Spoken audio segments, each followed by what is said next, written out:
I'm Chris Shandek. Today on CYInterview, it is holiday movie season. So with that being said, Momma Said Come Home for Christmas is currently on the Starz streaming app. One of the stars of the film and one of the co-producers of the film is here. Shanti Lowry is here with us this morning. Shanti, how are you? Thanks for joining us on CYInterview. How are you?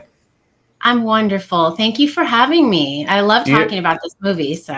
you're very welcome. So why don't, before we talk about your character, talk about being a co-producer on this film and what that entailed. You know, this I've worked with this producer several times, and I'm kind of a hands-on kind of actor anyway. I'm going to show up early. I'm going to know what's going on around me. And so I've produced with him on set before. I've never produced from the beginning of a production like this. But I just had my daughter. She was about 6 months old. And so I had more time offset than I wanted to have, on set because I had a young daughter. So it seemed like the perfect time to jump into producing in a different way. And so this was the first movie that I was a little more hands-on with. To be honest, I wasn't able to do much in post or anything like that, but I did have my hands in pre-production on this one. So before we get back into the movie, how is motherhood treating you? It's just the best role that I could have ever wanted. It's absolutely perfect for me. I wake up every day grateful and go to bed every night grateful. So I don't think there's any better way to sum it up. Yeah, we've all been following your journey on Instagram through the process of having your child to now, raising your child and enjoying every moment with her, and it's been quite delightful. Oh, I'm so glad to hear that because that's exactly how it feels. And, sometimes I struggle with what exactly we're doing with social media. What is the point of all of this? Are we trying to rub it in people's faces when we're up and trying to hide it when we're down? And for me, I land on let's spread joy. Let's spread beauty. Let's inspire as best we can. And so, that's what she does for me. These little moments that I don't know if anyone else cares about, they make me really happy. So I feel like I want to share that. And since you said you've been following my journey, then you know that it was actually really hard for me to have a child. So she's just the culmination of a lot of dreams come true. Oh, absolutely, no denying it. So focusing back on Momma Said Come Home for Christmas, which you can currently watch on the Starz streaming app. Tell me about your character. She really loves practicing healthy eating habits and spreading that information. Yes, she does. In her case, I think that she's just reaching for something. She feels a little lost, and as so many of us do, we try and find control where we can. And for her, it's in eating healthy, sustaining your body, organic gardening, anything she can do to just try and feel like she's got a little bit of control over a life that felt like it lost control. It spiraled out of control. Well, also being a dancer, I imagine you probably relate to her on some level. The healthy eating? Yeah, sure, absolutely. Oh, definitely. I mean, I eat healthy, not as a fad or anything like that. It's genuinely something that makes a difference in my life. I, like anyone, splurge and, go on, a binge where you're not concerned about what you're eating or how you're treating your body. And I can feel it, and I feel that for weeks after when I do that. So, in contrast, I try and treat my body really well. And I do try and eat organic and healthy. And I actually am vegan. So it was funny when we got this part and they were sort of mocking her. I was like, well, that's fair because, that's how we are. We are always trying to bring kale to a dinner party. Yeah, I eat a lot of kale, I eat a lot of spinach, I eat a lot of broccoli, carrots, all that stuff. So I absolutely relate with you. Whole food, plant-based diet for sure. For sure. It's good for you and it can taste good. Just, try it. I'm always trying to push healthy. This is funny. This is very similar to my character. I am always trying to encourage people to eat healthy. So I didn't even think about that. We are really very similar in that. No denying it. So then, I think the message of the film, not to give anything away, is that nothing is perfect. What we think we have planned for our life is not actually planned for our life. I think those are a couple of the good messages from the film. No, those are great takeaways. Yeah, for me, I try not to plan what other people will take away from something. It's just if it has a nice message to me, then I hope that translates.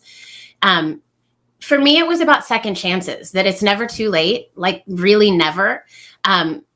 I had a really difficult childhood and was raised by a single mother. And she found love and got married in her late 60s. And, is having the time of her life, is so happy, is so in love. And that can happen for anyone. And I think second chances, a lot of people get to a point where they just think it might not be worth it anymore. And it's always worth it. That was the message I took. Oh, I think so. Absolutely, no denying it. So, before we talk about another one of your Christmas movies, I mean, since you've done a few of these holiday movies, I mean, what do you think makes a good Christmas movie?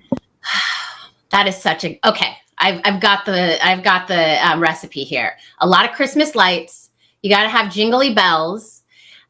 You have to have hope at the end of the day. I was going to say a lot of other things, but at the end of the day, you just need lights, jingly bells, and hope at the end of the story, in my opinion, because nobody wants to be really sad around Christmas. Even if it's, a drama, we still want to feel hope.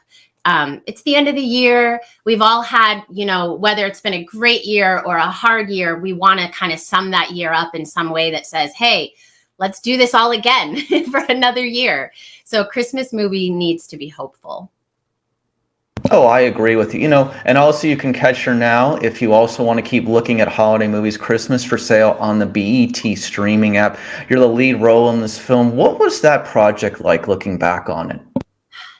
That one has a really special place in my heart. I was pregnant with my daughter while filming that. And as I said, that was already a dream come true. So to be making art and doing it with people I love, telling a fun, sweet, easily understood story. There's nothing complicated. It was just a really nice time. And so that movie, I think, turned out really sweet because of that energy on set. We were all just a family.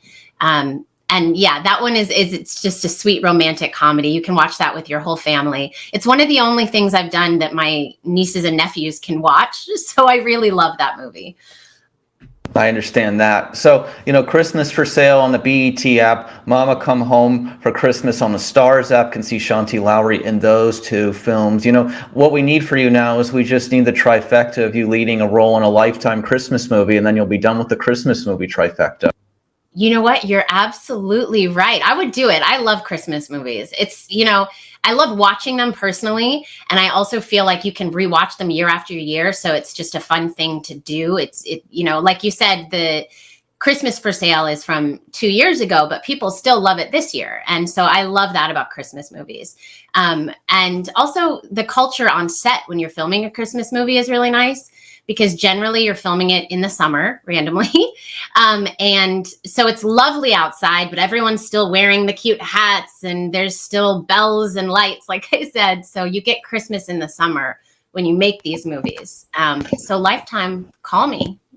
Yeah, need to call Shanti Lowry. She's been around in the industry and worked with everybody. Everybody knows that. If you check, she's one of the most impressive resumes, no denying that. So moving forward, last question before we get to other stuff. What are some of your favorite holiday movies? There's just one that tops the list. Love Actually, hands down, is just the greatest holiday movie to me. You cannot convince me otherwise. Those of you who hate it, don't call me, don't talk to me. I don't care. I don't care about your opinion. But they also have a live interactive musical here in Los Angeles of Love Actually. And I took my daughter as her first sort of musical dance singing experience out. Yeah. It was such a hit. It was so wonderful. Absolutely interesting. I'll have to look into that. I remember people talk about that movie till the end of time. Always that comes up. It's just one of those things that always comes up. I remember it to this day, and it's been quite a while. It feels like it's been almost 20 years, no? Yeah, no, this is the 20th anniversary this year. And that's what was so special about taking her to the musical. But it feels like you could make it today and almost nothing would be different. There's a gag about a videotape that would have to change, but that's about it. Gotcha. Absolutely agree with you. So obviously a lot of you know you from the TV show The Game, playing Dion. What do you reflect back upon being the sports management publicist image creator? Yeah. Oh gosh, I love Dion. I love my time as Dion. I love the Game family. I love Dion personally. I said recently in an interview And it was true that I had a lot of judgment about Dion while I was playing her. And that makes me sad because I think that came in through audience members. So I played her the first year, and I think I just, was vulnerable with who I thought she was. And I thought she was a beautiful person who just wanted to command the room and just wanted respect. And then I heard the feedback from the audience was basically that they thought she was, I don't know if I can say a biche on this. They thought she wasn't very nice. Unlikable. Yes. I mean, yes. Unlikable. And also manipulative, and that she was like after everyone's man. And it just surprised me because I thought she was just a strong woman who was going after what she wanted. But I think in the years after that, I also judged her along with everyone else. And looking back, that does make me sad because she wasn't. She was just a woman trying to do her thing and didn't care about what other people thought of that. So I look back fondly on my time with my co-stars on the game. Absolutely. It was a dream. But I think I look back on some of the years playing Dion, and I wish I loved her a little bit more. yeah, I understand. I think the point is that for the audience who is watching it, and I interviewed Tia Mowry and Wendy Robinson for that show when it was out, and we shared some messages back in the day because I thought you were great on that show on MySpace. That's how far back that was. What I take away from it is I think how the script and how the production went together is that Tia was the one dating the football player, and the whole storyline is that you were this very attractive woman who was also this professional, but somehow you were trying to take her boyfriend away from her. Yeah. Well, and that was very much the first episode, was the jealousy between us. It was meant to be that way. But as an actor, you're supposed to be looking at like what is really going on with your character. And my character wasn't doing anything. She was just doing her job. She was showing up to give him a necklace. It wasn't her fault that she was showing up, dressed to the nines with all of the, the heels and all of that. That was just how she chose to dress. That's how I looked at it. But a lot of people felt she was doing too much. That's what I got. And the truth is she wore lashes when she was working out. She was doing a lot. But she was a publicist and an image crafter. So that's kind of what her business was. So it kind of all made sense, really, if you really understood that industry. I totally agree with that. And also, she wasn't hurting anyone. There's a lot of judgment placed on women. There's a lot of, you should do it this way and not this way. It should be this way at this time. And this, it's just like, if a woman chooses to say, whatever, I'm going to do it my way and I'm going to live in that, I'm going to own that, then a lot of people label her, the word we're not going to say. So yeah, I think in a lot of ways, Dion was just a strong woman, which I am proud to be. I think that's why I'm a little disappointed that I too judged her. Yeah, again, we're in 2023. We should let people be whoever they want, however they want, as long as they're not harming others or inflicting hate on others. That is where we should be in society today. We've got too many other problems and too many other issues in the world to be focusing on such superficial stuff, unfortunately. It's like really true. I know we keep saying that. I think you could go back, 50 years and watch interviews. They'd probably be saying the same thing. But it really is true. It's time to move past that. There's so many more interesting things to talk about people. Yeah, like whole food, plant-based diet and healthy eating habits, and how this stuff, studies have shown have reduced heart disease and things like that. This is where we are, and reduction of cancer and all these things. And again, I'm not a medical doctor, and neither are you. But go read for yourself, and obviously get with your medical professional on that stuff. But moving forward, what else do you still want to accomplish in show business? I mean, you've been in movies, you've been in TV shows. What do you want to still accomplish? So right now is a big moment in my career, actually. I produced fully by myself entirely, like top to bottom, a thriller/horror movie that is just phenomenal. I'm over the moon with how it turned out. I'm over the moon with the experience of putting a team together and how that, just all of it. It was a great experience, and we're in post-production. We should be done by the end of the year, and then we'll figure out where the movie's going to go. But that's kind of the path that I'm most excited about now. I love acting, but more than anything, I love storytelling. And a lot of times as an actor, you're limited with how much of a story you can even tell. they don't always invite you to be a part of set design and set dressing and wardrobing and makeup. Sometimes you're just the doll that shows up on set, and they do all this to you, and then they expect that you can build a character around that. My philosophy with my production company is very different. It's a total team production. The actresses were invited. That's the other thing. I really focus on female and people of color, putting them in all levels of my production. So this was a very female-driven production, and it was about 75% people of color as well. But, I invited everyone to be as much a part of it as they wanted to be. And I think that's why the production level is just so different. It's just a totally different level when people care and understand why that coffee cup is there. Not just a coffee cup. We all decided that's the coffee cup. It's a very different feeling on set when you're all connected and you all care about the craft and the art. So that movie is called Persona. I'm so excited for audiences to see it, and they will be able to see it. It will be a wide release. It's one of the most beautifully artistic pieces that I think I've ever been a part of, but it's also a thriller with a little bit of horror. So we'll see, audience-wise, how wide that can be. Are we going to be taking this to film festivals? Do you have people in mind that you want to submit this to for possible pickup? What have you decided yet, or have you not got there yet? Yeah, there are a lot of paths. I think my one dream path that has not opened up for me that I would be interested in pursuing would be Monkey Paw Productions. I think this is a classic Monkey Paw production film.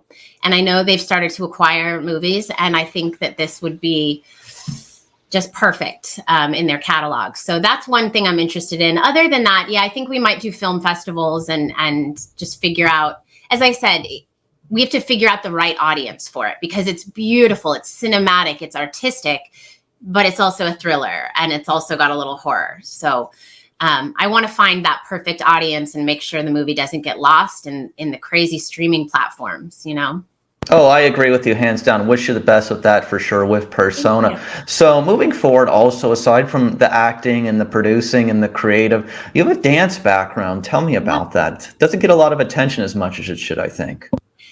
Gosh, yeah. Thank you for saying that. I was a dancer, I would say, first. I always wanted to be an actor from as long as I can remember, but the path that was open to me growing up in Colorado was dance.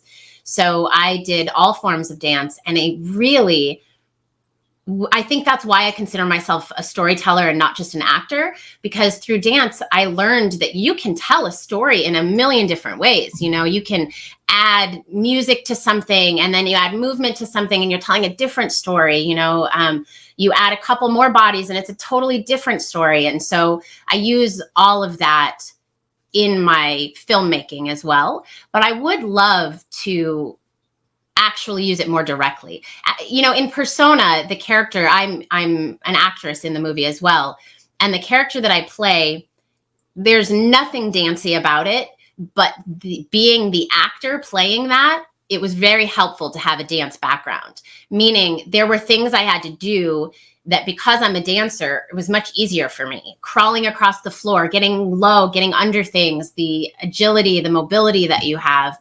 And I've always thought that. But then I was on set with this wonderful British actor, and I was watching him motivate himself to do this total acting moment, had nothing to do with dance. And I could just tell because I'm a dancer, I could tell that he was counting 5, 6, 7, 8. And I just found that very interesting, because that's a dancer thing. And I said something to him. I said, are you counting in as like in an 8 count? And he's like, yeah, it helps me to use my body and my movement, my stage ability in all of my acting. And it was just sort of an affirmation that even I needed. I'm the producer, but I needed that affirmation that, you can use your dance background in a million different ways, in ways that people might not even realize. I don't think anyone would guess that the actor in this movie has a dance background in any way. But I watched him prep every scene as a dancer. It was fascinating. Yeah, listen, again, I've always known that you were a dancer, and I've always felt like that your dancing abilities haven't been used enough in your Hollywood acting career. Do you know what's interesting? One time that I don't know if people know my dancing was used is in the game. Yeah. I do the walk in the beginning, and Yeah. that's very much, it's just walking, but it definitely comes from a dance background in that you have to walk in heels on grass. You have to walk over football players. And so the executive producer, Mara, thought that I could do it because I'm a dancer. So that's another time that you wouldn't know, but that's a dance background thing. Yeah, that's the game walk-offs, as you like to call it. I Yes, mean, the walk-off. you've had those competitions on your Instagram page or whatever. If anyone has paid attention to her feed, I'm like, wow. I honestly, to tell you the truth, until you pointed that out, and I knew that, I'd never known that was you. Obviously, in the beginning there, which is the opening for the show, obviously. Yeah, I think it's meant to be just an every woman kind of thing. You're not meant to know it's me at all. Yeah. But the walk-offs are one of my favorite things. And I swear I lose every time. These women are phenomenal, but they didn't have to do it in the middle of the night on grass. So I still say I did a pretty good job. Yep. So just to wrap up here, CYInterview is based in Las Vegas. We cover things Los Angeles, New York, beyond. Have any stories of coming to Las Vegas? Anything in general, being right next door in Los Angeles? I haven't been to Vegas in so long, probably since the pandemic, and it used to be one of my favorite things to do. So I need to get back there, especially because there's so many shows I haven't seen because they kind of cycle, yes, right? Yeah. So what shows do I need to see? Well, I mean, the reality, what it comes down to is that there's really something for everybody in this town. I always like to tell that to people. It depends. Are you interested in like dramatic horrors, like zombie burlesque? Are you interested in seeing male shows? Some women come here for those, like Chippendales, as you know. Right. Female reviews, like fantasy. There's all kinds of great shows. I think I'm interested in more of the fun artistic shows or the singers or things like that. Yeah, I mean, there's a new Tina Turner tribute show, for example, that's in town that just started a couple of months ago. So, there's all kinds of things. One of the good things that opened this year that has become a permanent residency is there's a Spice Girls tribute show as well called Spice Wannabe. Great show. They just came up with an idea. The woman who's in the show, she plays one of the dancers. She got 4 others together. They did one show, and then within about a couple of months, they were signed for residency. They had a chance to do it for a month, and now they're like a permanent residency at the Excalibur Hotel and Casino. There's all kinds of shows. Excalibur, wow, what an incredible story. I love hearing that. That's just like persistence and tenacity. I love it. The thing is what comes down to, the thing that a lot of people don't understand about the entertainment scene here, and I'm sure you do because you're a performer, but there's literally, 50, 60 shows that happen every day of the year in Las Vegas. There's no place in the world where there's literally so much live entertainment going on every single month because, we get approximately 40 million people a year.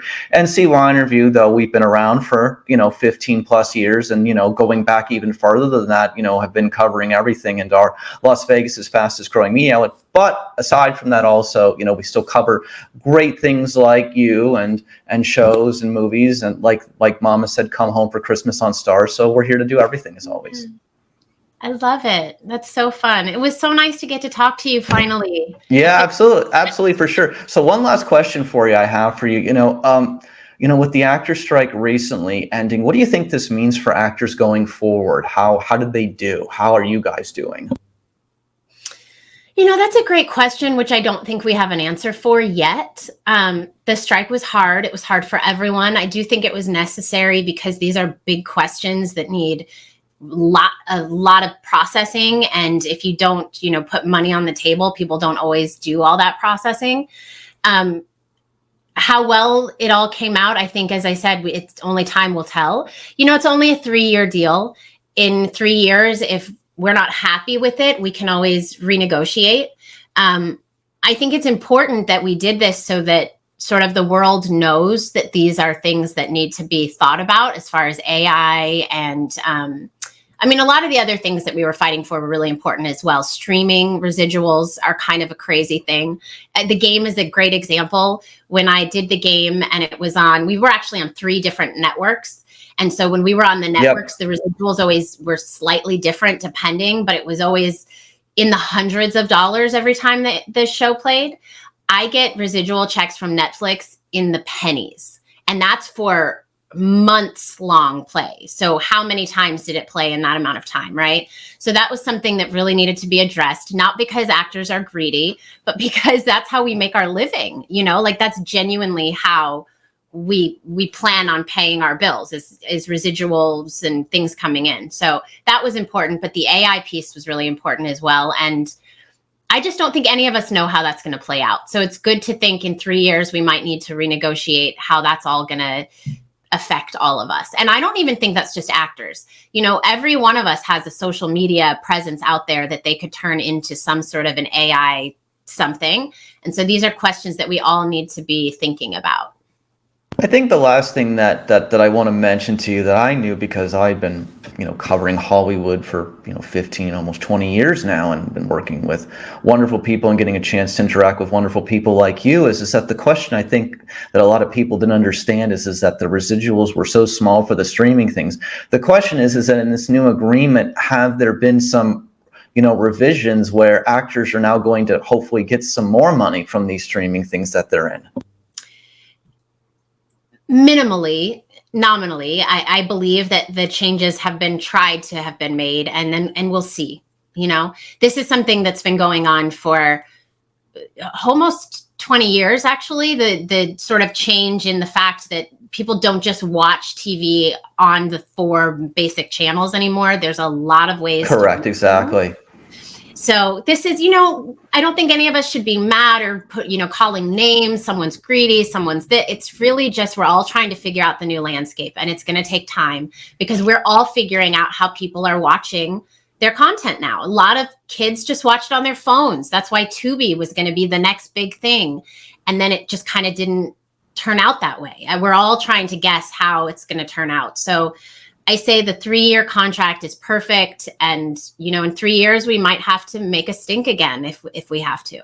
Yeah, I just want to see performers, people behind the camera, production people, everybody just, be able to make a living doing what they want. I think that's really what I think fans want to see. And I think that's what the performers want to see is just be like, hey, I want to be able to pay my bills so I can continue to make great art for you, to entertain you as an audience. I think that's really just the whole point of it, right? Yes, that is the whole point. And it's unfortunate that the most popular people in our business are also the people who don't have these problems. They don't worry about their residuals because they are making millions of dollars on their first check. But you have to remember that's literally like 1% of the people we're talking about. I saw something that was really interesting. Hustle and Flow, the movie. Terrence Howard. Yes, those were like big movies, and you think, oh, you got paid, you went to the awards, you got. He made like nothing for that movie. He made nothing for that movie. Yeah, he didn't make nothing. He got a career. He got his name. Yes, those were the things that he got.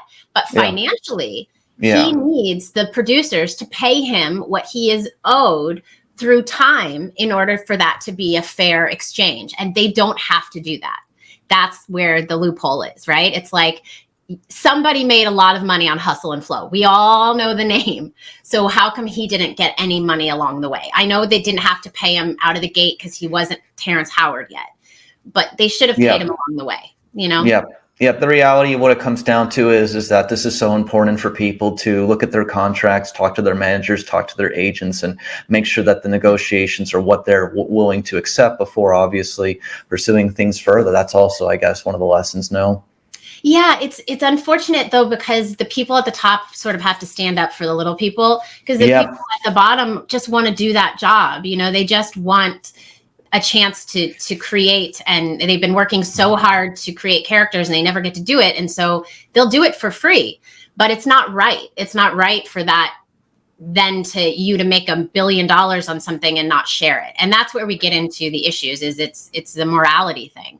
And you're trying to make laws and rules about morality. And that's pretty difficult. Murray the Magician, who has a residency here in Las Vegas and who's always on a current recast, on a current guest star on the TV shows Pawn Stars and Pawn Stars to America. Very nice gentleman. If you ever come here, does a great show for families, kids, everybody. But he always says that, the thing about entertainers is that we do it for free, but we shouldn't be doing it for free, obviously. Yeah. that as you were basically referring to. So in closing, Shanti Lowry, thank you so much for joining me today. Anything you want to add in closing message to your fans? You got a bunch of them on Instagram, over 200,000. I really love you guys. I call them my village because that's how I see it. We're a village together. We're raising each other. We're trying to get through this life the best that we can. So thank you for being there with me. Thank you for the journey. And I can't wait for you guys to see Persona, and please go out and check Momma Said Come Home for Christmas and have some hope in your holidays. And to recap, Momma Said Come Home for Christmas is currently on the Starz streaming app, and you can see her in Christmas for Sale as well on the BET app. Shanti Lowry, thank you so much for joining us today on CYInterview. Thank you for watching today's CYInterview segment from Las Vegas. Please hit the like button and please hit the subscribe button to be updated on all future CYInterview content from Las Vegas and beyond.